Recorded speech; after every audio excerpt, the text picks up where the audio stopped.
समझ रहे हो कि नहीं। प्रेजेंट परफेक्ट टेंस का जो है रूल नंबर 2, इसमें क्या है कि रूल नंबर ये 2 जो है इसमें बड़ा इम्पोर्टेंट बात ये है कि आधुनिक दिनों में, इन मॉडर्न डेज में, आधुनिक दिनों में जो है 3 क्रियाएं ऐसी हैं। कितनी क्रियाएं? 3 क्रियाएं ऐसी हैं। कुछ क्रियाएं ऐसे हैं जैसे कि खाना खाने के लिए अगर बात हो रही हो, किसी बात हो रही है खाना या खाने के लिए किसी चीज़ को, समझ रहे हो नहीं, या किसी का किसी पारी को खेलने, किसी पारी को खेलने की बात हो रही हो क्रिया, और या तीसरी कौन सी क्रिया है, या मौके का फायदा लेने के लिए। किसकी बात हो रही हो? मौके का फायदा लेने। 3 चीजें हैं, समझिएगा। अगर किसी वाक्य की क्रिया में जो है 3 बातें अगर ये आई हुई हो, खाना खाने या किसी भी चीज़ को खाने, हमारे नहीं, इसी को हम क्या कहते हैं? ईटिंग भी कहते हैं या टेकिंग फूड कहते हैं। क्या कहते हैं? ईटिंग की बात हो रही हो अंग्रेजी में, समझ रहे हो नहीं, या किसकी बात हो रही हो? पारी को खेलने की बात हो रही, किसकी बात हो रही हो? खेलने की बात हो रही है। सर प्लेइंग जिसे कहते हैं, क्या कहते हैं? प्लेइंग एनी इनिंग्स, समझ रहे हो नहीं, प्लेइंग किसी चीज को खेलने की बात हो रही है, समझ रहे हो नहीं, या फिर क्या करने की बात हो रही है? मौके का फायदा लेने की बात हो रही है। किसकी बात हो रही हो? मौके का फायदा लेने की बात। 3 चीजें हैं। टेकिंग अपॉर्चुनिटी, किसकी बात हो रही हो? टेकिंग अपॉर्चुनिटी, अपॉर्चुनिटी मतलब मौके का फायदा लेने। अगर ये 3 चीजों की बात हो रही है, किसकी बात हो रही है? अगर कोई वाक्य की क्रिया है और किसकी है? प्रेजेंट परफेक्ट की है। किसकी है? प्रेजेंट परफेक्ट टेंस की क्रिया है। किसकी भैया? प्रेजेंट परफेक्ट टेंस की कोई क्रिया है और उस क्रिया में 3 घटनाएं वर्णित हो रही है। कितनी घटनाएं वर्णित हो रही है? 3 घटनाएं वर्णित हो रही है। एक तो पहली बात क्या हो रही है? खाना खाने की बात हो रही हो। दूसरी किसकी बात हो रही है? किसी पारी को खेलने की बात हो रही हो। तीसरी किसकी बात हो रही है? मौके का फायदा लेने की बात हो रही है। किसकी बात हो रही हो? मौके का फायदा लेने की बात हो रही हो।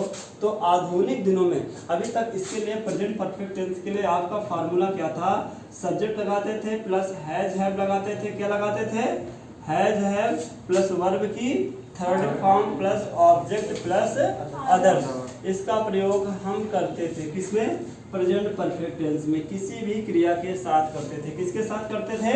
किसी भी प्रकार की क्रिया के साथ। लेकिन ध्यान से समझना, आधुनिक दिनों में अगर ये 3 क्रियाएं आई हैं, कितनी कितनी क्रियाएं आई हुई हो?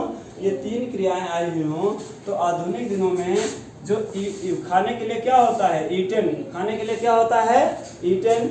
और खेलने के लिए क्या होता है? प्लेड। और मौके का फायदा लेने के लिए क्या होता है? टेकन। समझ रहे हो ना? अपॉर्चुनिटी। कहने का मतलब आधुनिक दिनों में प्रेजेंट परफेक्ट टेंस में, किसमें? प्रेजेंट परफेक्ट टेंस में ईटन, टेकन और किसके? प्लेड। इन तीनों चीज को देखना। प्लेड, इनके स्थान पे आधुनिक दिनों में जो है किसका प्रयोग किया जा रहा है? हैड का प्रयोग किया जा रहा है। किसका प्रयोग किया जा रहा है? हैड। समझ में आ गया कि नहीं? पहले जो है इसी का प्रयोग ज़्यादा अच्छा माना जाता था, लेकिन इन मॉडर्न डेज, आधुनिक दिनों में इन सबके स्थान पे ईटन, टेकन और प्लेड के स्थान पे, किसके स्थान पर? ईटन, टेकन और प्लेड के स्थान पर किसका प्रयोग किया जा रहा है? हैड का प्रयोग जो है ज़्यादा अच्छा माना जा रहा है। कहाँ पर किया जा रहा है? ईटन, टेकन और प्लेड। जैसे कह दिया जाए कि वह खाना, जैसे कह दिया जाए वह खाना खा लिया है, तो ये वाक्य कौन सा है भैया? ये आपका है प्रेजेंट परफेक्ट टेंस है। कौन सा है? वह खाना खा लिया है। इसको हम बनाएंगे तो कैसे बनाएंगे? इन जनरल में कौन खाना खा लिया है? वह। वह के लिए क्या हो जाएगा? ही के साथ फार्मूले पर रखेंगे, क्या होगा? हैज होगा, है कि नहीं? He has. उसके बाद क्या लगाएंगे? खाना खाने के लिए क्या होता है? ईटन होता है ना। He has eaten. और उसके बाद खाना के लिए क्या कहते हैं हम? फूड कहते हैं। क्या कहते हैं? Food. He has eaten food. लेकिन हमने आपको यही तो बताया ना, आधुनिक दिनों में जो है ईटन, टेकन और प्लेड किसमें? प्रेजेंट परफेक्ट टेंस में। किसमें? प्रेजेंट परफेक्ट टेंस में ईटन, टेकन और प्लेड के स्थान पे किसका प्रयोग कर सकते हैं? हैड का प्रयोग ज्यादा अच्छा माना जा रहा है। समझ रहे नहीं? तो अथवा करके हम क्या कह सकते हैं? He has had. ईटन के स्थान पे क्या आ जाएगा आधुनिक दिनों में? हैड। मैंने बताया ना, ईटन के स्थान पे किसका प्रयोग कर सकते हैं? He has had food last में ईटन लगाने की जरूरत अब नहीं है। किसमें? आधुनिक समय में। समझ में आया कि नहीं चीज जो है? फिर से समझ लीजिए, अगर 3 क्रियाएं आई हुई, कितनी क्रियाएं आई हुई हों? 3 क्रियाएं आई हों। खाना खाने की बात हो रही है, किसी खेल को खेलने की बात हो रही है, मौके का लाभ लेने की बात हो रही हो, तो आधुनिक दिनों में प्रेजेंट परफेक्ट टेंस में जो है जो वर्ब की थर्ड फॉर्म होती थी, इसके स्थान पर आधुनिक दिनों में किसका प्रयोग किया जाता है? हैड का प्रयोग। किसके स्थान पे किया जाता है? ईटन के स्थान पे, टेकन के स्थान पर, और किसके स्थान पर? प्लेड के स्थान पर। किसके स्थान पर? ईटन, टेकन और प्लेड, इन सब के स्थान पे किसका प्रयोग किया जाता है? ये रूल समझ में आया कि नहीं? जो अब जैसे कह दिया जाए कि मान लीजिए, एक तो ये हो गया, दूसरा कर कह दिया जाए कि वह क्रिकेट खेल चुका है, वह क्रिकेट खेल चुका है, तो हिंदी में क्या हो रहा है? कौन सा टेंस है? प्रेजेंट परफेक्ट टेंस है। हमने बताया ना, तो इसको हम सामान्य भाषा में कैसे कहेंगे? ही, और उसके कौन खेल चुका है? वाह के लिए क्या हो जाएगा? ही, और यहाँ पर चुका चुके हैं हम आ रहा है, तो कौन सा फार्मूला लगेगा? हैज हैव लगेगा कि नहीं लगेगा? तो क्या हो जाएगा? हैज हो जाएगा। उसके बाद क्या होगा? वर्ब की थर्ड फॉर्म। वर्ब क्या है? खेलना है। वर्ब क्या है आपका? खेलना। खेलना के लिए क्या होगा? प्ले। प्ले का थर्ड फॉर्म क्या हो जाएगा? प्लेड। समझ रहे हो कि नहीं? क्या खेल चुका है? क्रिकेट। क्रिकेट को क्या कहते हैं हम? क्रिकेट। समझ रहे हो कि नहीं? मैच भी कह सकते हो, ठीक। लेकिन आधुनिक दिनों की बात हम कह रहे हैं कि प्लेड के स्थान पे किसका प्रयोग कर सकते हैं? हैड का प्रयोग। समझ रहे हो कि नहीं? तो ऐसे भी हम इसे कर सकते हैं, he had, he has had cricket. समझ रहे हो कि नहीं? He has had cricket. तो आधुनिक दिनों में हम प्लेड के स्थान पे किसका प्रयोग कर सकते हैं? हैड के स्थान पर। सिर्फ 3 ही क्रियाएं हैं, 3 से ज्यादा कोई क्रियाएं नहीं है इस तरह के रूप में। समझ रहे हो कि नहीं? चौथी बात, तीसरा वाक्य यह है कि जैसे कह दिया जाए कि मैं मौके का फायदा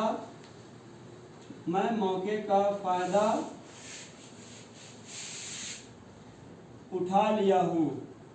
अक्सर लोग बोलते हैं ना, मैं मौके का फायदा उठाया हूं या उठा लिया हूं, बात है। मैंने मौके का फायदा उठाया, मैं मौके का फायदा क्या किया हूँ? उठाया हूँ। तो ये भी वाक्य प्रेजेंट परफेक्ट टेंस का है। किसका है? प्रेजेंट परफेक्ट टेंस का है। कौन उठाया हूँ? मैं के लिए क्या हो जाएगा? आई। आई के साथ किसका प्रयोग होगा? हैव का प्रयोग। उसके बाद क्या होगा? फायदा लेने के लिए क्या होता है? टेकन का प्रयोग होता है ना। किसका प्रयोग होता है? टेकन। समझ, आई हैव टेकन चांस या अपॉर्चुनिटी, क्या हो जाएगा? I have taken chance.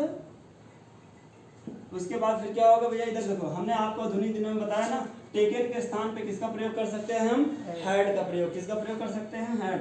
तो क्या कह सकते हैं? I have had chance. तो ये भी हम कर सकते हैं। समझ में आ गया कि नहीं? हो गया। जो निगेटिव कैसे होता है, निगेटिव वाक्य कैसे बनाया जाता है? निगेटिव में क्या दिया जो है कि इसकी जो पहचान होती है हिंदी में, जो है हिंदी में पहचान आएगी, तो इसमें निगेटिव में क्या है? पहचान से क्या सीधा करते हैं, देखिए इसमें क्या होगा? जैसे वह आपको नहीं पढ़ाया है, वह आपको नहीं पढ़ाया है, तो आपको इसको निगेटिव स्वरूप में कैसे रूप में प्रयोग करेंगे? कौन नहीं पढ़ाया? वह के लिए क्या होगा? ही के साथ क्या होगा? हैज हैव लगेगा ना। प्रेजेंट परफेक्ट टेंस है ना, आ की मात्रा आ रही है। He has. उसके बाद नहीं के लिए क्या हो जाएगा? नॉट। उसके बाद पढ़ाना के लिए क्या होगा? टीच। टीच का थर्ड फॉर्म क्या होगा? टॉट होगा। क्या होगा? टॉट। किसको नहीं पढ़ाया है? आपको। आपको के लिए क्या हो जाएगा? यू हो जाएगा। क्या हो जाएगा? He has not taught you. समझ रहे हैं नहीं? तो ये इसका निगेटिव है। लेकिन अगर इसकी इंट्रोगेटिव की बात होगी, जैसे कह दिया जाए कि निगेटिव एंड इंट्रोगेटिव दोनों इसी में एक साथ कर देते हैं, ठीक रहेगा कि नहीं?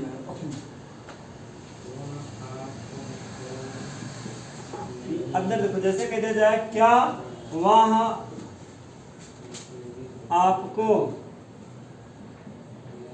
क्या वह आपको पढ़ाया है? अगर इस तरह अगर वाक्य आ जाए, जब वाक्य में अगर क्या पहले आया हो, कौन सा शब्द आया हो भैया? हिंदी में जो है क्या शब्द पहले आया हो, तो ऐसी अवस्था में हैज हैव जो हमारा जो हेल्पिंग वर्ब था उसको हम क्या करते हैं, पहले लिख देते हैं। किसको लिख देते हैं, तो ही के साथ हैज आता है तो हैज को पहले लिख देंगे, और ही कौन ने पढ़ाया है, वाह के लिए क्या हो जाएगा, ही। उसके बाद वर्ब की थर्ड फॉर्म, वर्ब क्या है, पढ़ाना, पढ़ाना के लिए क्या होगा, टॉट हो जाएगा। उसके बाद किसके लिए, किसको नहीं पढ़ाया है, आपको, आपको के लिए क्या हो जाएगा, यू। तो ये आपका इंट्रोगेटिव बन गया, क्या हुआ, आपको पढ़ाया है। तो हैज ही टॉट यू, समझ रहे नहीं। यहाँ पर जो है हैज का जो प्रयोग आया है वो किसके लिए आया है, हेल्पिंग वर्ब के लिए आया है। किसके लिए आया है, सहायक क्रिया के लिए आया है। समझ गए कि नहीं, जो है जो अगर कब, जब ये शुरू में आएगा, क्या समझ रहे, अगर बीच में आ जाता है वह आपको, अगर ये बीच में आ जाता है वह आपको क्या पढ़ाया है, वह आपको क्या पढ़ाया है, अगर ये आ जाता है तो यहाँ पर इसको हम क्या के लिए क्या हो जाएगा, व्हाट हो जाएगा। बाकी सब जो ये वाक्य है पूरा का पूरा वैसे ही जोड़ देते हैं, क्या के लिए क्या हो जाएगा, व्हाट। उसके बाद क्या हो जाएगा, हैज। उसके बाद फिर क्या हो जाएगा, ही। उसके बाद फिर क्या हो जाएगा, टॉट। उसके बाद फिर क्या हो जाएगा आपका, यू हो जाएगा। समझ में आया कि नहीं, जो है क्लियर हो कि नहीं आपका, इसका जो निगेटिव भी है और इंट्रोगेटिव। इसी प्रकार के जो है और भी जितने इंट्रोगेटिव हैं सब इस तरीके से बनाए जा सकते हैं। बस सिर्फ हमको करना क्या होगा कि जैसे यहाँ पर क्या आया है, अगर कैसे आ जाएगा तो यहाँ हम क्या लगा देंगे, हाउ लगा देंगे। अगर यहाँ यहीं पर क्या के स्थान पर जो है कैसे शब्द आ जाता है, क्या आ जाता है, कैसे, तो हम यहाँ हाउ लगा देंगे। यहीं पर अगर आ जाए, क्यों आ जाए, तो क्या हम लगा देंगे इसके स्थान पर, व्हाट के स्थान पे वाई। बाकी सब कुछ वही है। इसी के स्थान पर अगर आ गया, कब आ गया, तो हम यहाँ पर क्या लगा देंगे, व्हेन लगा देंगे। बाकी सब वही है। समझ रहे हो कि नहीं, क्लियर हो कि नहीं चीज।